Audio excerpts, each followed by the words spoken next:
Welcome back to the class, everyone. Yesterday morning, we posted our How to Java video, and about 16 seconds later, we got this comment very kindly asking if we could do the same thing for Aphra. So in this video, we are going to be doing exactly that, going over all the mods, Zetas, Omicrons, and comps. But I also want to talk a little bit about where you should be using the rest of Aphra's requirements. So that is going to be one of the things that's going to differ heavily from the Java video. Java, very luckily, pretty much gets his entire team as requirements, and a lot of the other ones that you get are either really obvious, like Han Solo, or just aren't really all that good, like Mob Enforcer. With Aphra, that's not really the case. She gets 2 extra characters, namely Hondo as well as Sana, that don't really go into her team, but you can kind of build out the rest of your roster or utilize the rest of your roster to get there. So the first thing I want to talk about when it comes to Aphra are your next steps, meaning if you don't have the other characters to fill out a team for Aphra, for Hondo, and Sana, it might be time to consider doing that, or at a minimum, at least putting them on the team of characters you already have built. So for Aphra, the 4 characters we want to look at to complete the team, assuming you're putting BT1 and 000 there, which you should be, are going to be these 4 right here. Now, none of them really fit into the team perfectly because Aphra is kind of missing a piece or a character that just doesn't exist right now, in the sense that she doesn't have a character that tanks, dispels, and cleanses all in one while meeting the specific dark side scoundrel or droid requirements. But these are some really good options. IPD fits really nicely into the team as a support droid. He does himself have an AoE dispel, and when he does dispel, he can apply target lock, and then if you have his Zeta, you can make sure that they don't get any buffs again, because target lock for him means the enemy units can't gain buffs. By the way, that applies to all target locks if he's on the field. Next up is going to be B2 Battle Droid. B2 Battle Droid loses out a little bit with Aphra because he is a Separatist droid, and Aphra actually has some anti-Separatist synergy in her kit, meaning that she can't revive him. That being said, he's going to do a very similar job to that of IPD, just quite a bit better. He's going to be constantly taking turns because of his overall turn meter mechanics, and then again doing the exact same thing IPD is, where he's going to be stripping buffs and making sure they don't get them again by applying buff immunity. So the only reason you wouldn't want to use him is because A, he can't be revived, and then on top of that, you might actually be using him in a General Grievous team, which is where IPD ends up looking more attractive. Next up is going to be IG-88, who just kind of fits the bill perfectly for Aphra in the sense that he's both Scoundrel and Droid. While he doesn't necessarily revolutionize the Aphra team, he has some nice damage and some nice debuffs to boot that really just combine with the rest of the team.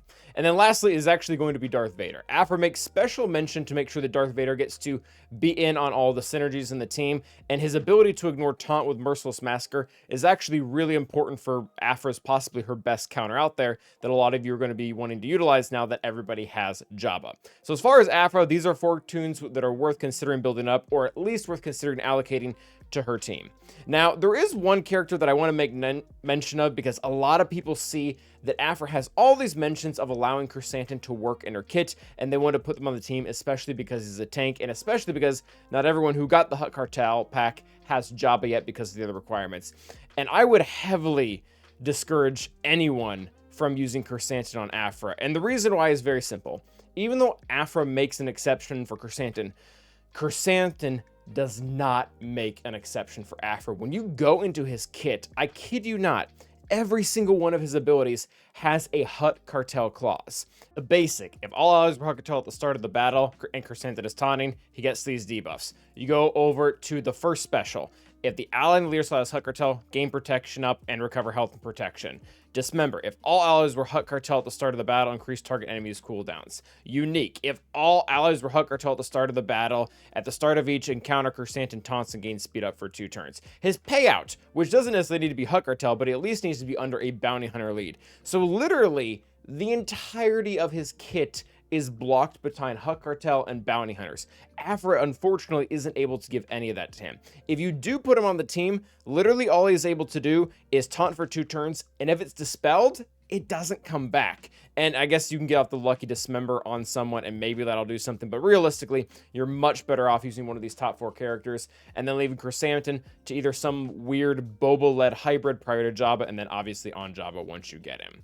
But for the most part, when we look at some of the other characters that we might want to go after in order to fill out the rest of the requirements, I do want to turn a little bit of our attention to these smugglers. And if you got the smuggler lightspeed bundle, this is going to work out very nicely for you, because as you can see, 3 of these 4 characters were included in that. Now, that being said, the character that we're specifically talking about here is Hondo.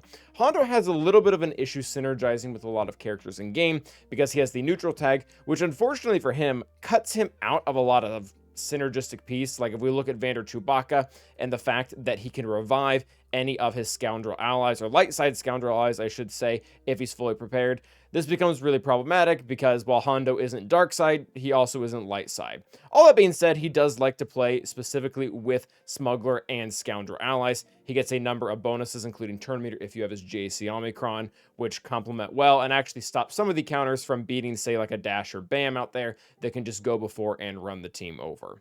Now, next up for Sana, I don't know if I would encourage anyone necessarily to build up any of these characters for Sana to get some use out of her, but the reality is a lot of you probably already have due to other requirements in game. Jedi Knight Luke requires both Rolo as well as Captain Han Solo, who go great under her leadership. Then Stormtrooper Han for CLS. Lando, I believe, is required for a few things. And then Cara Dune as well as for the Mandalorian. So all 5 of these characters, whichever ones you have, put them on the Sana team. If you have all of them, you're going to want to leave off Lando for Sana to be in the leadership position. So these are some characters that you should either be going after or considering just relegating to these new characters that you just got through the Aphra Lightspeed bundle. Now, the actual comps are going to look something more like this with the characters. Aphra, obviously, she's going to be the leader, and then I've chosen Darth Vader and B2 to be kind of our ideal comp because this is the specific one that takes down Jabba between having buff immunity and then even being able to go around the Chrysanthemum's taunt with Darth Vader to get a nice cull on Boosh. Smugglers is the exact same thing I just said. These 4 characters, but with our good friend Hondo in there to boot. The Sana team, this comp specifically is trying to be anti-Wampa. Sana Stars herself has tenacity down, which negates any of Wampa's tenacity. And then if you can time it right, or rather the AI can time it right, because you'll be leaving this on defense, to get daze, ability block, turn meter reduction, you can just kind of beat Wampa up with this team, or at the very least time him out. Now for 3v3, the comps are going to be pretty much the similar concept. Sana Stars is going to want to keep the daze and the ability block, again, specifically to stop Wampa some of the time. Hondo, honestly, is just not very good in 3v3.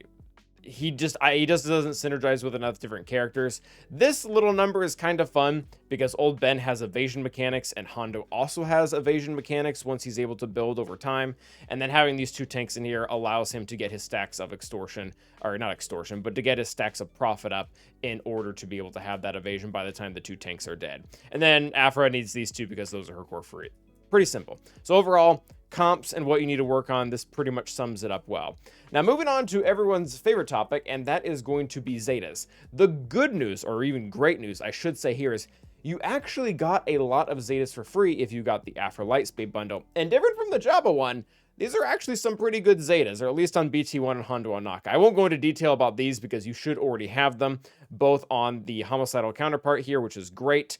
Sana's on her leadership, it's fine. And then Hondo Ohnaka also gets his unique Zeta as well. So you don't really need to worry about applying those because you should already have them, assuming you got this pack.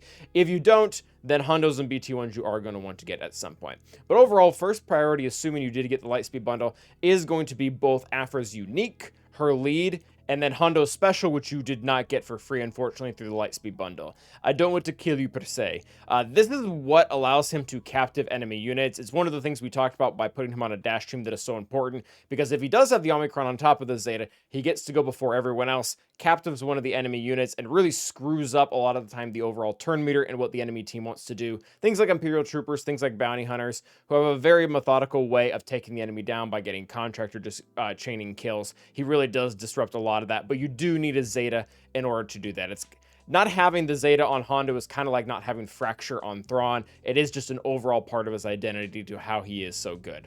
Now, going on to detail more about Aphra's, her unique actually is going to be the first priority when it comes to overall Zetas. And the reason why is because It's a massive amount of stat boost to a lot of the characters that genuinely need it. As we mentioned before, Aphra doesn't really have a great dedicated tank, so getting things like defense and tenacity boost to the rest of her team based off of her potency is genuinely helpful. Not to mention this also helps timeouts because her hacked commando droid ally gains 60% offense from this as well. So overall, these stat boosts are going to ultimately be more important than her lead Zeta that you also do want, so get both, and they're both high priority, where you get turn meter, which again, this is pretty important because again, you don't have a tank to cover you, so you need to be gaining turn meter if the enemy is deciding to go after you or BT1 or whoever it may be. So as far as Zetas goes, these three are the highest priority. Now after we move past these three, we need to talk a little bit about 000 as well as Dr. Aphra. These are good, not great, meaning that if you are at a Zeta crunch, don't bother using them right now, but at some point you're going to want to come back for them. And that is going to be our good friend 000's Drain Organics ability, where it says if the dark side or the ally is a dark side droid, they also gain offense up for 2 turns and 50% turn meter. If the ally is BT1, he gains 30% turn meter instead. So an ability that you probably do want in the long run, but you don't need today. And then Aphra as well is going to be on her special ability that pretty much makes it so that her droid ally, if he was already present, he gets to assist and then you get some other debuff. So again, not by any means bad, but you also do not need right out the gate. Now, as far as Omicrons go, it's going to be a little bit of a similar tier structure here. Omicrons for Aphra and Hondo, these are not super amazing, but they are kind of good. I wouldn't put them as, say, if you just watched our last video, they're not really in the Embo territory. They're, again, more in the Corsanton or even the Skiff Lando area, where they're obviously doing something good, but it might not be changing that many matches. Aphra overall is just getting a lot of nice stat padding. She's getting critical avoidance. We've got speed. She herself is getting potency, which is very integral to her kit. We'll get, we'll talk more about that when we get to her overall modding structure. But for the most part, Aphra can pretty much do most of the things she does without the Omicron. It just helps mitigate some of the higher stats from either mods or datacrons on your opponent's team. Hondo, again, we already talked about this. It's about him going first before the enemy teams.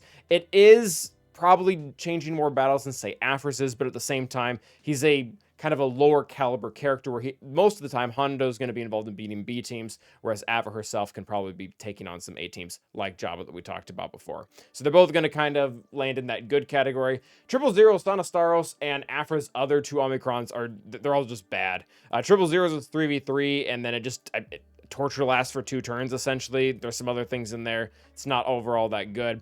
Sana, just hard no. I'm not entirely against Territory Wars Omicrons, but gosh, this one's bad, and it does not age well. If an entire guild were to do it for a small period of time, you probably would see some results, but the board just becomes way too small to rationalize putting, not necessarily Sana Staros Omicron on defense, but putting Sana Staros in general on defense just becomes kind of not excusable for the most part. And then Aphra, her other 2, they just don't really move the needle that much. This one is just so odd. Number 1, it is for 5v5 only, just like her leadership was. But like, you get damage immunity if your allies fall in that 20% health threshold range. Like, I mean, just earlier today, I was able to skip over a Ben's damage immunity in a raid team because that stops at like 50 or 60%, like 20%. Almost no character is going to get dropped down to that. There's just not a whole lot of usefulness going on in here. And this ability as well, I mean, you're dealing damage based off Aphra's potency. I kind of don't care. BT1 is a literal murder droid. I don't really need Aphra's potency to be dealing damage. But yeah, it's overall, these ones just are not that good. And then in the bottom tier is going to be BT1. I hate this Omicron. This is the worst GAC Omicron in the entire game. And it's on Homicidal Counterpart. It says whenever BT1 or 000 defeat an enemy, their cooldowns are refreshed and they gain 30% turn meter. When you look at BT1's other ability, what does it say? Whenever BT1 defeats an enemy, he gains the granted ability Haywire, takes a bonus turn, and then removes ability block from himself and may only use Haywire.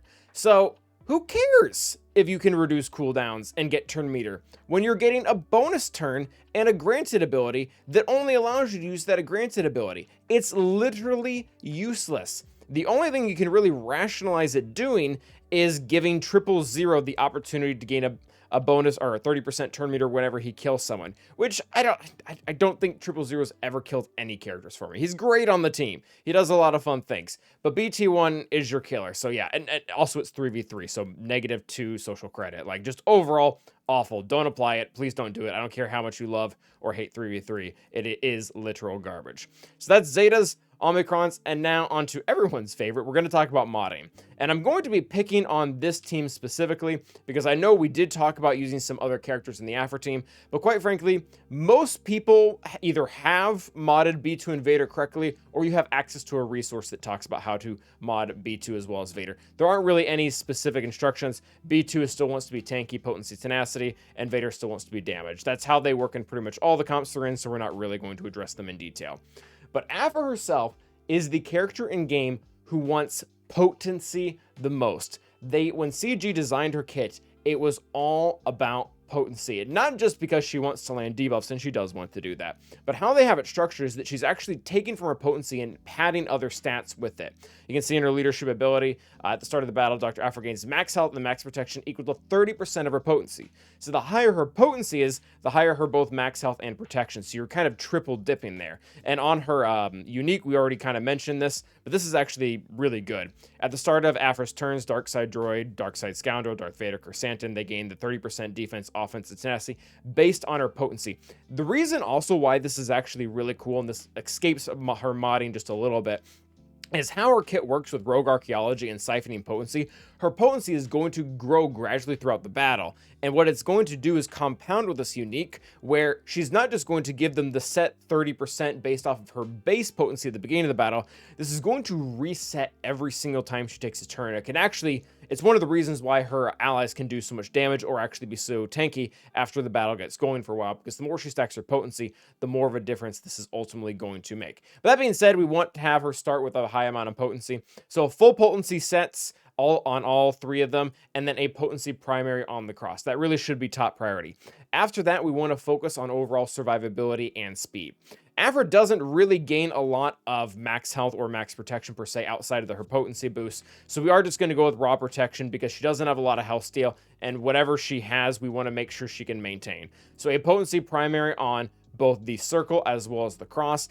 And if you don't have the Omicron, you're going to want to put a potency primary if you have a good speed secondary as well. If you don't have the Omicron, or if you don't have a good protection primary for the arrow, then you can do speed with maybe some defense or something like that. I do have the Omicron on our leadership, so she's getting 50% critical avoidance. I really wanted to top that off with another 35%, and I had one that had a pretty decent speed secondary. So overall, again, you do not need to hit exactly 300 speed, but try to get her full potency sets, try to get her a potency primary here, try to get her some protection, and then protection, crit avoidance, or speed, depending on what you have available. Again, Aphra's kind of nice because a lot of characters out there don't need potency, so if you had any good potency mods lying around, now is the time.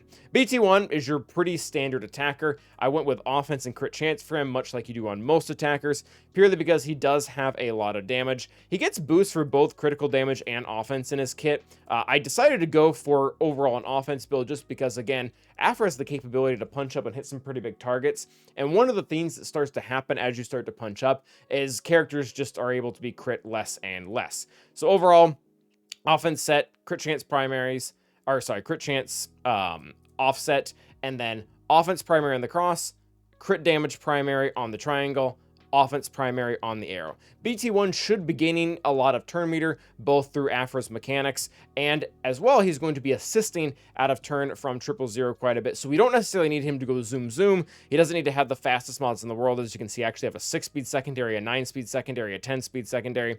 He mostly just needs to hit really hard so that when he does get a turn, or when he is assisting out of turn, he actually does some real significant damage. Next up is going to be our good friend 000, which is going to mirror Aphra in a little bit, in the sense that he mostly just wants to take turns and survive. He himself doesn't really need a lot of potency, as the one really important debuff he has, being Torture, is actually irresistible, so you don't really need to worry about it all that much. And overall, protection primary, protection primary, protection primary. I did go for a speed primary when it came to his arrow, just because, again, he likes to take turns. 350 is not a goal you need to hit. If you can get somewhere in the 300 range, that's probably fine. The offset can either be health or defense, whichever you really have available are fine. And the reason why I went with protection over health is because he actually has a larger protection base, and his overall health, he just can't really recover it because he doesn't really have health steal, different from BT1, who actually does have quite a bit of health steal, and we actually did opt for a health primary on the circle there. So hopefully that gives you some good guidance on the main three. IPD is going to be similar to 000 in the sense that he wants to survive and he wants to take turns. I really don't have good mods on him because I don't use him often in the comp, but again, we're going to see very similar themes here of speed set, try to get some speed secondaries. I do like having health on him over protection, just in case we need to use his boom boom ability. You don't want to have him loaded up on a ton of protection or no health, because the chances that someone one-shots him from full health to 0 might be a little bit higher. His health being higher helps kind of negate that just a little bit. And then IG-88, no real special modding on him other than just being a normal damage dealer. He does get a ton of offense from his unique, where he gets 20% offense for each debuffed enemy. On an Aphra team, that's going to be a lot. So since he has that huge amount of offense to offset, we actually did go with crit damage for him, different from BT1. He's not always on the team, so if you have to beat something a little bit less than Jabba, like say a Zori team, this works just fine. Offense primary on his cross, speed primary on his arrow, health primary here as well, because he gets a little bit of a boost from Aphra. It really ultimately isn't all that much important. Also, his protection base is really low. So crit damage, crit chance. Him and B21 are both physical attackers. I know we talked about that a lot in the Jabba video. So the likelihood of them critting, especially after you trick them out with a little bit of crit chance, is going to be really high. And also, for what it's worth, we don't mod BT1 for potency because he just gets a butt ton from the entirety of the team. If you look on his unique, he gets, I believe it's 10% per dark side ally. So you immediately pump him up to 50, and then I believe he gets another 20 from one of Aphra's uniques or something like that. So even though he has pretty much no potency right now, it's actually at 120% because of all those abilities.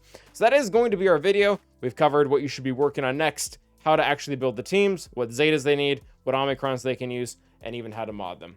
So thank you guys for watching, and as always, stay awesome.